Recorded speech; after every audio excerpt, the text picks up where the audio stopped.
Hey guys, Darren Bass here with you today. I'm just going to go over everything that I keep in my deer bag. So this is the bag that I use hunting public land in Kansas, and whenever I get the chance to go back to Tennessee, I hunt my private property. The bag usually stays in the truck, and the bino harness just goes with me. But it all goes together. I figured I'd go over everything together because anytime I go deer hunting, all of it comes with me in some capacity.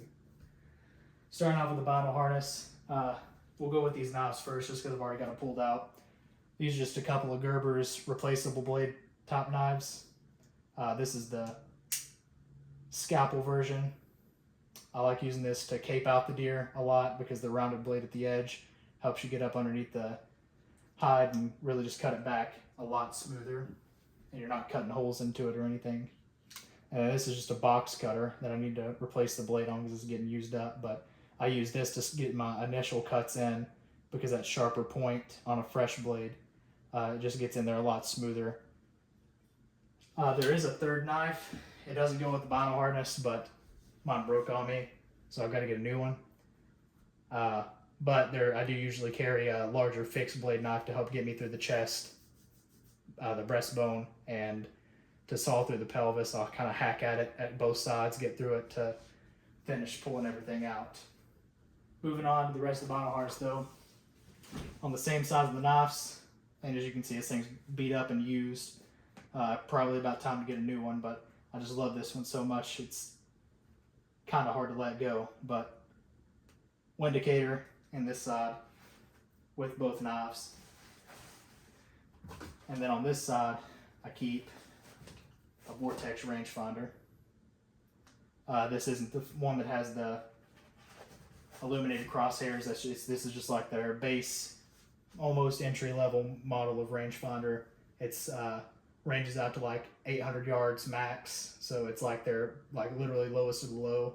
But I've really just got it for when I'm bow hunting, so I didn't need anything that ranged out to 2,000 yards, and it's worked great for me for what I use it for.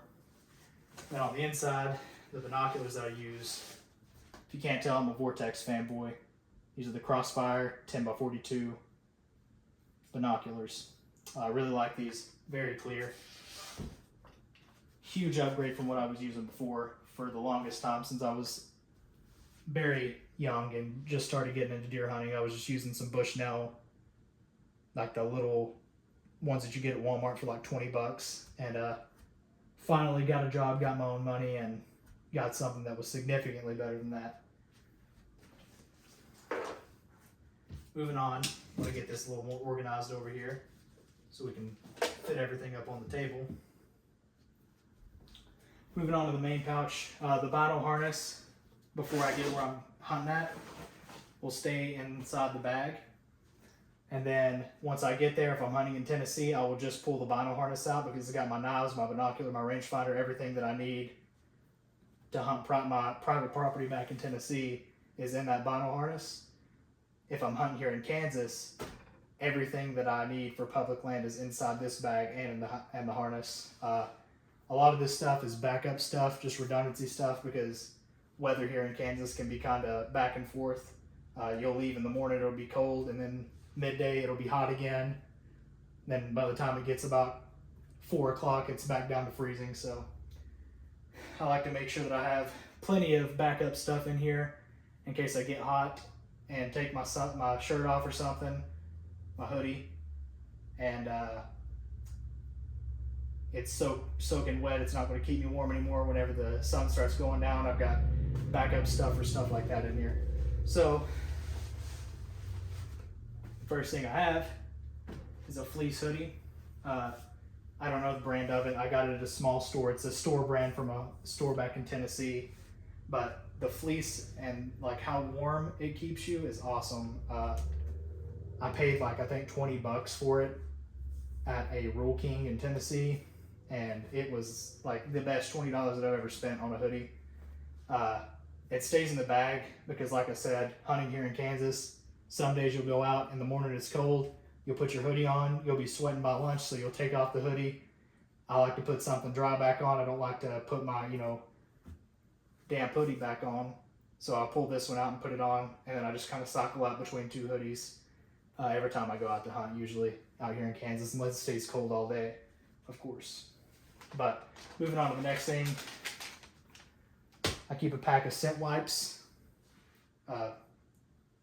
mainly in case I need to use the bathroom while I'm out hunting in public land, but I also keep them in there. You know, if I get out to my spot, I've sweated a little bit, and I'm going to change my hoodie, I'll go ahead and wipe down my body, my armpits and everything, make sure that I'm good and scent free still before I keep going.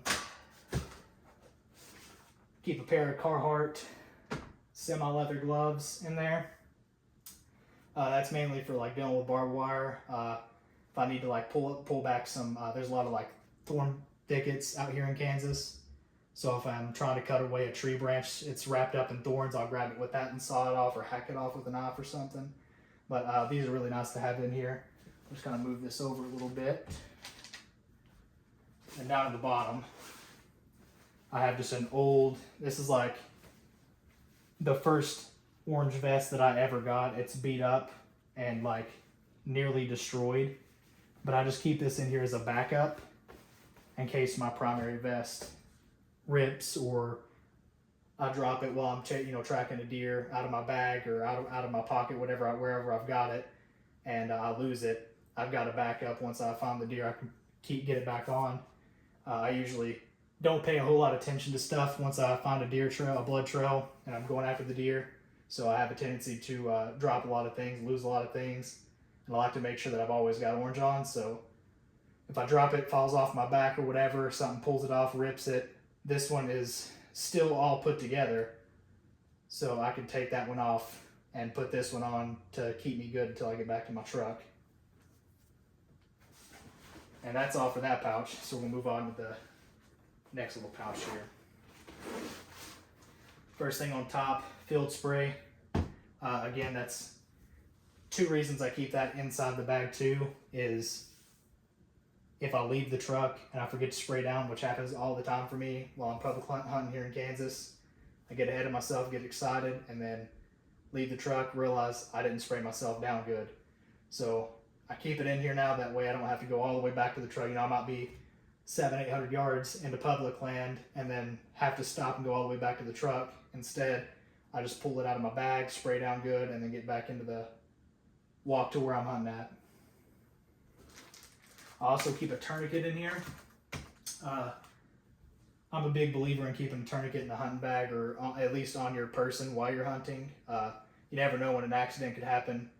Somebody accidentally shoots you, you accidentally shoot somebody else. Gun safety is very important, but as we all know, you can't predict what other people are going to do while you're out there. So something that could save your life, and it's like $15 on Amazon, and you can keep one in your bag. You could save your life, you could save your kid's life or a friend's life with it. Just a good idea to me to have it inside the bag.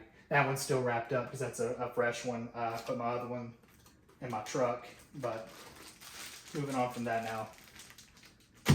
Good pack of hot hands. Keep your hands hot while you're hunting. We got these on clearance at Walmart. 50 cents for a whole 3-pack, so not a bad deal. Right here, we just got a tree saw. I don't even know what company makes this tree saw. I don't know anything about it. I know it was probably the cheapest one on Amazon when I got it, and it works just fine. Obviously, the reason that that's in there, if I'm setting up a blind or getting up in my climber stand, I got limbs in my way, I can cut them away.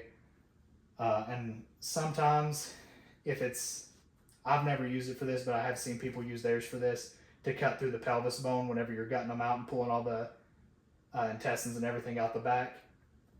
Some people use that to kind of saw through the pelvis bone to get to it. It makes it a little bit easier. I usually just take my big knife whenever I have it and just hack on both sides good, and you can usually crack through that bone pretty easy after a couple hacks. You do have to have a good heavy duty knife to do that, but I've never really used a saw blade for it. Not that I can remember anyway. Hearing protection. So I keep an extra thing of electronic hearing protection in here because my hearing is already almost crapped out. I'm only 23 years old and I'd like to keep what I have left. So I just make sure I always have some form of hearing protection.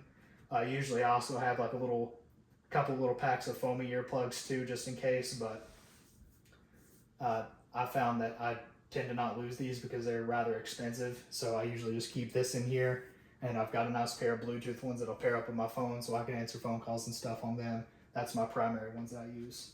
So these stay in here as backups just in case now. And then right here, just another little first aid kit. It's just like mainly band-aids. It's got tweezers and stuff, some chapstick, and then I keep a Bible in there in case I get bored. I can sit in my blind and read. I tend not to get too bored while I'm out in the hunting woods, but if I do, I've got something to occupy my time with and keep me out there waiting for the deer to come by. In this little pouch up here, I got some tree hooks. So I'm sure most of y'all are probably familiar with how they work, but you just drill these into the tree. It's got a little hook on it. I usually use that, obviously during archery season. I'll hang my bow on it. During rifle and muzzleloader season, I found that I don't like to shoot my rifles, my long guns, with my bino harness on.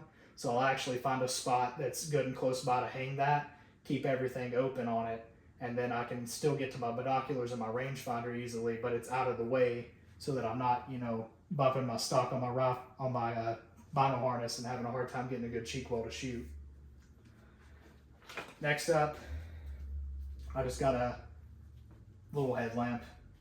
That's self-explanatory for finding blood trails. What else? Just walking back to the truck at night, it gets dark out. Your phone's flashlight doesn't do a whole lot for light whenever you're out in the woods. So a nice headlamp is something good to invest in so that you can actually see on your way back to your truck and not get lost in the vast public lands that are Kansas. And then just an extra little knife sharpener. I say extra because I have most of this stuff here at my house as well, but I keep extra, like smaller versions extra in here just in case I need to sharpen my knife out in the woods, or if my earbud or my headphones go bad, the batteries die, or I drop them off my head and can't find them, whatever happens. I've had one time where my muffs fell off of my head while I was up in the tree stand, and instead of having to climb all the way back down and all the way back up, I just pulled my extra out of my bag, put them on, and finished up my hunt. Whenever it was finished, climbed back down, picked up my earbuds, checked them out, made sure they were fine, put them back in my bag. I got another thing this is just scentless chapstick, but I keep it in here just as a backup for that, so I don't have to grab in there and open up that bag. It makes a lot of noise. If I need chapstick, I grab this and put it on real quick. The other one, just kind of a backup. If I drop that out of the tree stand while I'm putting it on, gets cold, my hands don't work too great sometimes, so I might drop it out of my hands. I've got a backup just in case. Because there's like one thing that I hate more than anything in life is chapped lips and my cheeks to get chapped. Go ahead and pull the last couple things out of here. And I'm going to set this on this chair so I can finish putting everything else up here. There's not much left. I have one hot hand that's already out of the bag, so again, I don't have to make a whole lot of noise opening it up. A lighter. I keep a lighter on me. I don't start fires on public land, and I usually don't start fires, period, while I'm hunting. That's mainly there for, like, if I need to sew something on my bags, I keep it on there so I can burn it, the extra thread down. Mainly keep it on there for that reason. If I needed to, on public land, I break my leg or something, I could start a fire with it, but I tend to not start a whole lot of fires on public land just because I'm afraid that I'm going to catch the whole half of Kansas on fire, because it tends to be pretty dry out here year round. So I try to avoid that and just use it mainly for, burning off extra threads from sewing and such. This is just the Tink scent bomb. It's a little thing. You open it up, you pull this out. It's got like a almost tampon material thing on the inside. You can hang it from a tree, you can drop it on the ground, but what you do is you just dump your urine in there. Like I said, hang it from a tree, set it on the ground, and it does the same thing as like the big cans of spray-on urine do. but that one's quite a bit lighter, and I feel like they work better because they're saturated in it, and it just puts off more scent. It, to me, from smelling where a buck's laid down and smelling where does have laid down before impeding an area, I think that you doing it like this smells a lot more parallel to how an actual buck would smell if it had just peed in an area than just spraying the spray on the ground. But that's just me. That's my own personal experience. A lot of people have luck just spraying it. I like this because they're smaller, they're more convenient, and they're a little bit lighter to carry around. And then I just have a cheap flashlight. I've got two of these, as you can see. One stays in my bag and one stays in my house, but this is just a little cheap Coast. I don't even know what that company is or who it is, but I keep it in here as a backup to my headlamp. Now then, getting to the bottom of this. And this is the easiest pouch to get to. I've got a couple things here. We'll go over this first. So this is the Extinguisher Bug No Fawn deer call. You just slide this up and down. It's kind of stiff right now. You probably need to clean it because Kansas undergrowth is terrible for deer calls like this because it just gets inside of everything, and you'll have to clean them like 100% of the time at the end of season. But I'll clean that up here in a little bit. This thing is awesome though. This is like the only call that I've actually had luck calling deer in with. I've called one buck in on it in Tennessee. It was actually a really nice buck. I didn't get a chance to shoot at him because I got too excited and kind of jumped the gun a little bit on him. But out here in Kansas, I have used the doe call and even the fawn call once or twice in the off season, and I've had deer respond to it and kind of come around looking for, you know, what's making all the noise. So I like it quite a bit. With anything like deer calls, and this is just a rut and buck antler rattler. You just loosen this up and you can rack it around. More convenient than carrying around the big, you know, big ones that you do with your hands that are just basically two racks that you're racking together. But with anything like this, you want to practice with it in the off season. I used to, whenever I was in high school, whenever we'd go up to the mountains, I'd bring my deer call with me, going through Smoky Mountain National Park, and would blow my deer call at the deer that were at the park, and just to see how they reacted to it. And it's pretty cool and pretty neat to see how they react to stuff like that. But it also tells you if you're blowing your deer call right, or if you're just kind of making a bunch of noise in the woods come deer season. So that's the end of the video. This is the bag, if anybody wants to know. I don't know if anybody really cares, but it's just the Field Line Pro Series bag. I got that. 80% of this stuff I got right around the time that I started hunting. The bag I got when I was in high school, so that it's old, but it's not as old as some of the stuff is. But I got it in high school because I was using just like a cheap Ozark Trail black and red bag, and made a little bit of extra money working my job at Bojangles and decided I was going to get something that was actually camouflage and made for hunting. Then like this thing I've had this since I was 9 years old.